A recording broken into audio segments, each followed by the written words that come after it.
A gente tem na linha um procurador da República, Almir Sanches, que já falou aqui de manhã na Jovem Pan sobre os fundamentos da prisão preventiva do ex-presidente Michel Temer, mas algumas dúvidas ainda ficaram no ar. Esse debate está muito acentuado nas redes sociais, na internet, na política aí em Brasília. Então, eu agradeço ao Almir Sanches pela nova participação aqui em Os Pingos nos Is, para a gente tirar todas as dúvidas. Boa noite, procurador. Tudo bem? Boa noite, Felipe. Tudo ótimo. Agradeço a oportunidade de esclarecer esse caso que realmente está tão complexo e gerando tanta desinformação, apesar do esforço, de explicar, mas que realmente é um caso que está muito em voga e acaba gerando alguma confusão por ser um caso muito complexo mesmo, né? Exatamente, procurador. Eu vou pedir inicialmente que o senhor diga sobre o seu cargo que o senhor ocupa, a sua história, alguma relação com a Lava Jato, para esclarecer para os ouvintes. Pois não, eu sou procurador da República, já sou procurador há 7 anos aproximadamente, antes fui procurador da Fazenda, né? E estou há 1 ano participando da força-tarefa da Lava Jato do Rio de Janeiro. E foi a responsável pela operação de ontem, né? Legal, Almir Sanches. Então, o senhor disse aqui de manhã de 4 fundamentos para a prisão preventiva. Está lá previsto num artigo do Código de Processo Penal, só que o caso específico precisa ser aplicado àquela regra geral. E aí que entram as nuances, eventualmente até subjetivas, para decisão de um juiz e depois reanálise de ministros dos tribunais superiores. Então, a questão que está sendo colocada no debate público é quais são os fatos objetivos que sustentam essas alegações de que se encaixa nos fundamentos da prisão preventiva o que foi feito em relação ao Michel Temer. Perfeito, Felipe. Então, na verdade, a lei ela fala de 4 fundamentos possíveis para a prisão preventiva, só que ela só exige um que seja encontrado para que já seja suficiente que se prenda preventivamente algum investigado. No caso dessa organização criminosa, e especificamente de Michel Temer, nós vemos presentes os 4 requisitos da prisão preventiva, que seriam, assim, de forma bem resumida, né? A garantia da ordem pública, e a gente vê esse requisito preenchido pelo funcionamento atual da organização criminosa, com lavagem de dinheiro por meio das empresas de fachada usadas pelo esquema, e com a liderança da organização criminosa pelo Michel Temer. A jurisprudência do STF é muito pacífica no sentido de que uma organização criminosa com atos de gravidade em concreto, como é o caso dessa, que chegou a receber entre propina prometida, paga efetivamente e desviada, quase 2 bilhões de reais. Então, a gravidade em concreto desses fatos é inegável. O STF é pacífico em entender que existe, sim, requisito da garantia da ordem pública para a prisão de integrantes da organização criminosa em funcionamento. Ainda mais do seu líder, com maior razão. Tanto é assim, algo que eu me esqueci de dizer de manhã, Eduardo Cunha está preso exatamente por essa mesma organização criminosa e pela gravidade em concreto dessas ações da organização. Então, assim, não faz sentido o Eduardo Cunha, que era um dos líderes, mas não era o líder da organização, está preso e se questionar do líder propriamente dito não ser preso, né? Então, esse é um primeiro requisito. Um segundo requisito, como o José Maria bem lembrou, é o da instrução criminal, que para que o processo possa ser devidamente instruído, ou seja, as provas sejam devidamente produzidas, não pode haver ninguém destruindo prova, atrapalhando a investigação. E nesse caso a gente vê que a organização criminosa tinha um braço de contra-inteligência que monitorava a investigação e investigadores, o que é muito grave na nossa opinião. Além disso, ela ainda forjava documentos para fazer frente ao estado atual das investigações, e inclusive também higienizava salas das empresas de fachada, deixando os escritórios totalmente vazios ao fim do dia, com medo de uma nova busca e apreensão que essas salas já tinham sofrido. Só uma intervenção, por favor, procurador. Esse caso de limpar salas, não ter câmeras, por exemplo, se refere a uma diligência de 2017. Aí também está sendo criticado por ter sido algo antigo. Como é que o senhor responde a isso? Não, isso é muito tranquilo, na verdade, Felipe, porque na verdade, o que a gente vê é que esse braço de contra-inteligência da organização estava em funcionamento atual. o momento em que se pegou a sala vazia foi em 2017. Mas a gente vê que depois continuou monitorando investigadores, que é muito grave, forjando documentos também, que é uma outra situação que tentando colocar pessoas periféricas do esquema, como se fossem os grandes cabeças por meio de documentos falsos. O senhor deu exemplo no caso da Argeplan, eles colocaram alguém como se fosse a pessoa responsável pela Argeplan para tentar afastar a responsabilidade do Coronel Lima, por exemplo, foi isso? Exatamente, foi isso. A gente encontrou um documento, inclusive com um post-it escrito à mão, dizendo para qual finalidade que era aquele documento. E aquele documento não corresponde à verdade dos fatos. Tá, só vou pedir para o senhor, então, continuar, depois desses exemplos práticos, a sua explicação sobre os outros 2 requisitos que fundamentaram a prisão do Temer. Pois não. Então, a gente já falou da garantia da ordem pública, né, que seria o risco de um atual funcionamento de uma organização criminosa com atos graves e da instrução processual, da instrução criminal que precisa ser preservada. E, além disso, ainda temos a garantia de aplicação da lei penal, porque atualmente essa organização está escondendo muitos valores que foram desviados dos cofres públicos, inclusive em contas no exterior. Então, parte da lei penal é a reparação do dano pelos crimes cometidos. A partir do momento em que a ocultação permanece, né, a lavagem por meio da ocultação permanece acontecendo, existe também esse risco da lei penal não ser garantida, do cumprimento dela. Além do que, diversas propinas foram prometidas para depois do mandato dos cargos políticos. Então, assim, tem se falado, né, um argumento da defesa, de que eles não teriam mais cargos políticos. Mas diversas propinas, como por exemplo a dos portos, foi prometida para 70 anos. Então, assim, Temer receberia, e os outros integrantes da organização criminosa receberiam essa propina por muitos anos, muitas décadas, podendo passar inclusive para uma geração seguinte da família. Então, é um caso muito grave que não se esgota com o fim do mandato político. Esse seria o terceiro requisito, né, que seria a garantia da aplicação da lei penal. E um quarto requisito ainda é a garantia da ordem econômica, que seria que a gente vê preenchido pela gravidade dos fatos econômicos realizados corrompidamente, né, de maneira comprada por meio de propina, que influenciavam na concorrência entre empresas, no próprio equilíbrio tributário entre os concorrentes, porque a gente vê que, por exemplo, nos casos da JBS, nos casos de concessionárias de serviço público, esses atos são comprados para prejudicar concorrentes. Então, e ainda continuam em vigência esses atos, né? Isso é uma coisa que também preocupa muito, porque por mais que já tenha se apontado, inclusive se mostrado, recebendo mala de dinheiro, que esse fato foi comprado, permanece em vigência o ato. Então é uma coisa que preocupa muito. E lembrando ainda que a influência desse grupo político, que se imiscuiu e se transformou em uma organização criminosa, não se esgota com o fim do mandato político, né? Eles continuam muito influentes. A prova disso é a reação política que a gente está vendo a essa prisão, que, assim, no nosso modo de ver, seria uma questão bastante simples. É uma organização criminosa em funcionamento, ainda hoje. Se fosse uma organização que roubasse carga de caminhão, por exemplo, há 40 anos, ninguém estaria questionando essa prisão. Agora, como é um grupo político poderoso, como são pessoas que têm um certo poder, a questão fica toda mais problemática e leva-se para um lado político a discussão. Agora, do ponto de vista técnico, na nossa opinião, é muito simples. Estão presentes não só como a lei exigiria, mas 4 dos requisitos da preventiva. Aí há também abordagens que falam sobre a relação direta do Michel Temer com essas argumentações sobre os fundamentos da prisão dele. Por exemplo, o COAF identificou a tentativa de depósito de 20 milhões de reais para uma empresa do Coronel Lima, foi isso, né?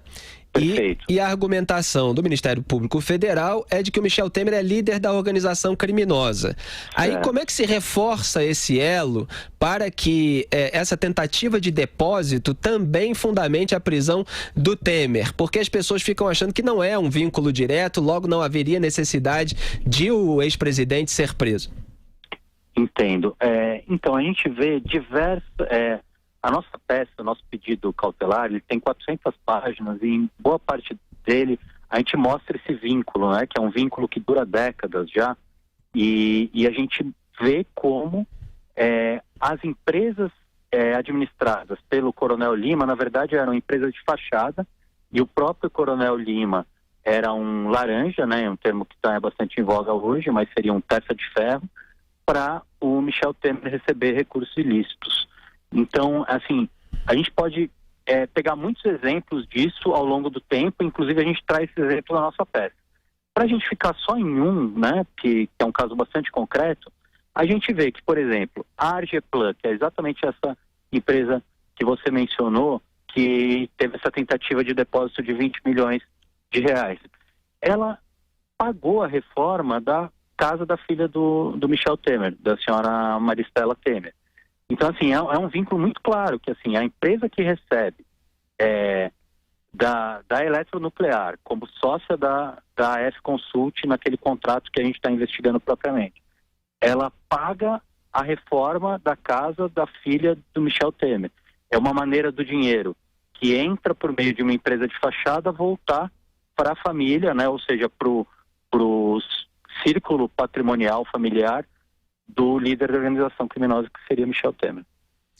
E duas questões só para encerrar aqui, para passar a palavra aqui para o José Maria e Rodrigo Constantino, mas é que eu queria ao máximo explorar a sua presença aqui para esclarecer todas as dúvidas dos nossos ouvintes e espectadores. A Argeplan, basicamente, foi uma empresa usada dentro daquele conjunto de empresas, do consórcio, que obteve um contrato público com a estatal Eletronuclear. E a Argeplan seria uma empresa usada apenas, basicamente, para desvio desse dinheiro, é isso?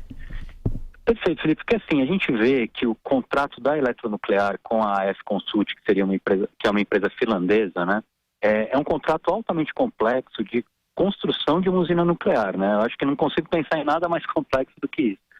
E a gente vê a Argeplan, que tem uma porcentagem relativamente grande desse contrato, chega a 17%, a gente vê a Argeplan tendo apenas 30 funcionários, sendo que 10 são motoristas, não tendo nenhuma experiência prévia em nada nuclear, nenhum outro projeto nuclear que tenha feito.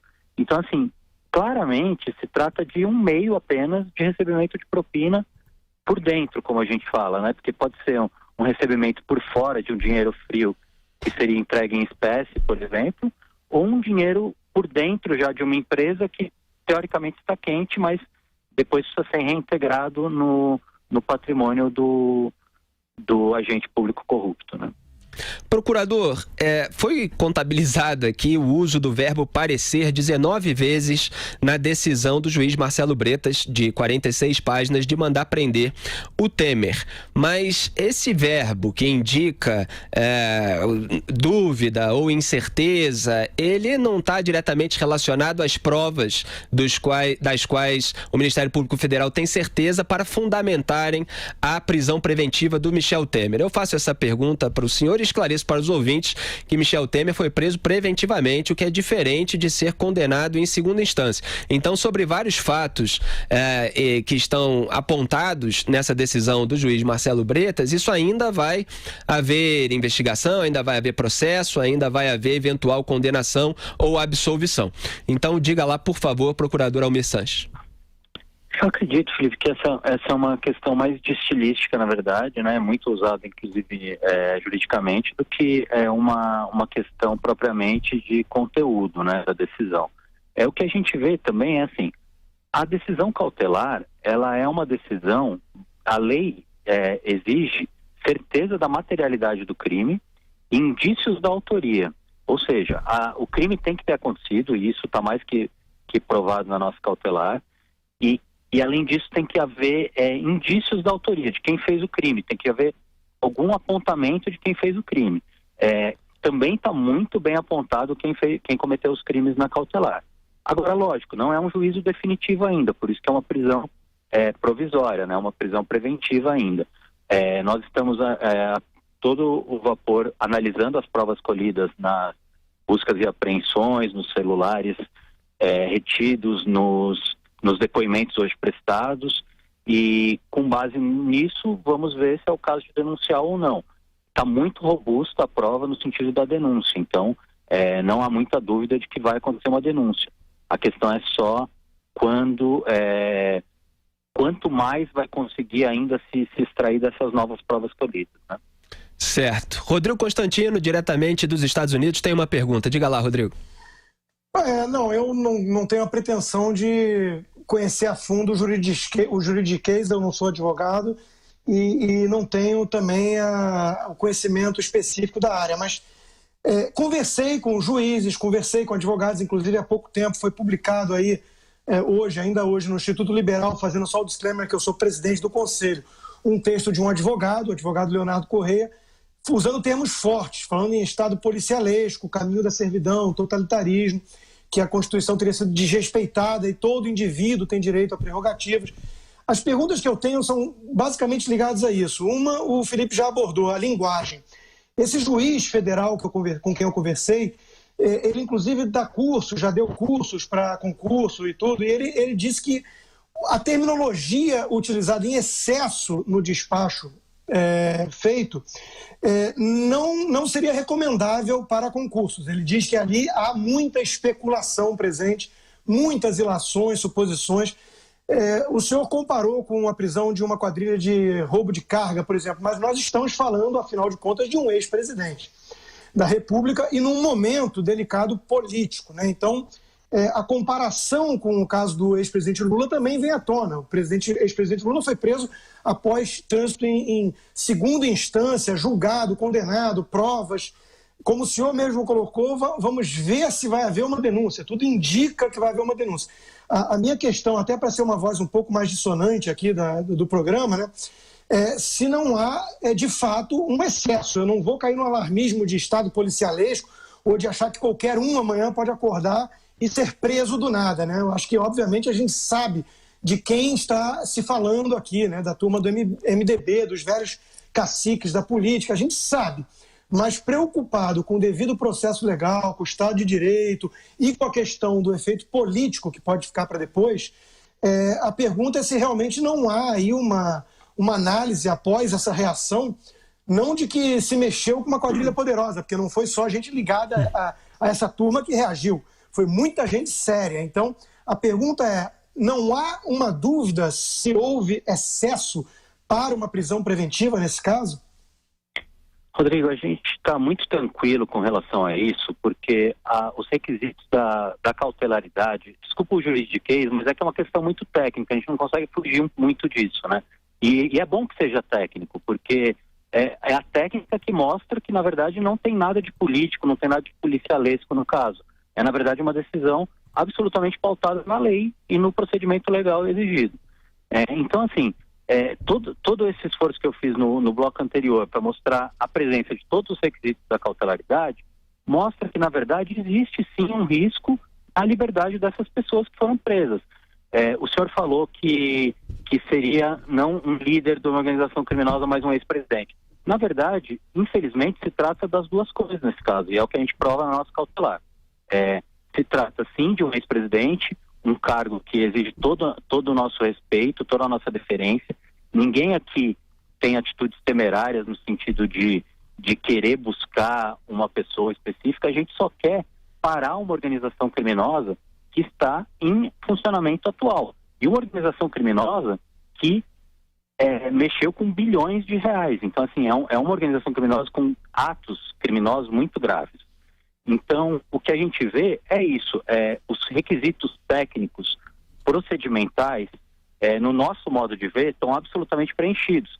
É lógico que pode existir dúvida com relação a isso, um debate jurídico, isso é totalmente aceitável e é saudável para a democracia. Agora, que não é algo policialesco, não é algo cinematográfico, isso não é. Agora, um outro ponto que o senhor tocou que eu acho que é importante também a gente rebater é o seguinte: o senhor trouxe a questão do momento político delicado. Para a gente, infelizmente, assim, para a gente que trabalha com a justiça, essa não pode ser uma variável na equação. Por quê? O tempo da política é um, o tempo da justiça é outro. A gente tem que agir de acordo com o momento em que chega ao nosso conhecimento um determinado crime. Então, chegou ao nosso conhecimento um crime de uma organização criminosa atualmente em funcionamento, com lavagem de dinheiro, com funcionamento de empresa de fachada, inclusive recebimento atual de propina. Não tem como a gente fechar o olho para isso pelo momento político que o Brasil atravessa. Então, assim, a gente como Ministério Público, como Poder Judiciário, falando aqui em nome do juiz que deferiu, né, sem querer também me arvorar nessa posição, mas só mostrando assim, o nosso lado é o seguinte: a gente não é eleito, a gente tira a nossa legitimidade da lei, e a gente só tem que fazer cumprir a lei. Então, por isso que às vezes pode soar um pouco juridiquês o que a gente fala, mas na verdade a gente só está cumprindo os requisitos técnicos que a lei exige.